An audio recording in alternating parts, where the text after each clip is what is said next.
You don't really know which model is going to give you what you want, is what I've found when you're working with AI. So I'm going to show you how to change your model mid-thread.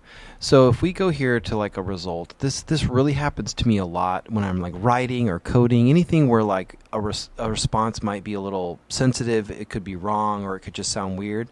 So like what I found, for example, is like here's a time when I was built out this thread and I'm talking about how to do something technical in my app.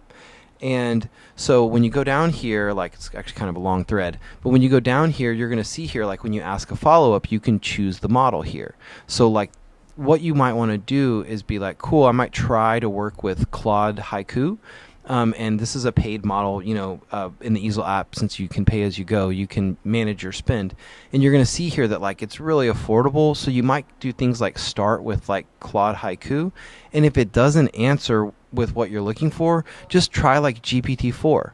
Or, if you're doing writing and you find that like some model is kind of like robotic sounding, you can switch over to something like Claude Opus. And so like a real world example from what I found is something like, you're going to see here that like I use like probably some different models here in this thread. But like, oh yeah, so there's like I went with Claude Sonnet there, but I think I had GPT-4 gave me an answer that I wanted at some point. But like, yeah, there's GPT-4.